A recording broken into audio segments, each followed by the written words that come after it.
Completing sentence complete করার সময় দুটা জিনিস খেয়াল রাখতে হবে। এক, ফ্রেজ অ্যান্ড ওয়ার্ডস। দুই হচ্ছে close.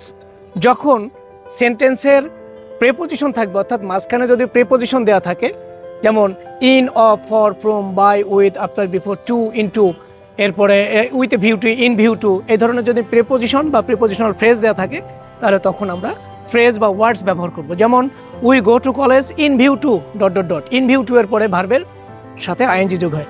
We go to college in view to learning many things. আর যদি ফর থাকে তাহলে ফরের পরেও ভার্বের সাথে আইএনজি হয়। তার মানে প্রেপোজিশন যদি থাকে, প্রেপোজিশনের পরে আমরা ভার্বের সাথে আইএনজি দেব অথবা নাউন দেব। কিন্তু যদি সেন্টেন্স কানেক্টর থাকে, and, but, or, as, because, since, though, although, after, before, till, until, when, where, how, who, which, what, when, এগুলো যদি থাকে তাহলে আমরা পরবর্তীতে ক্লোজ বসাবো। আগেরটা যে টেন্স, পরেরটাও সেই টেন্স, অর্থাৎ দুইটা ক্লোজের টেন্স ফলো করে দিতে হবে। When he came here, he was 5 years old.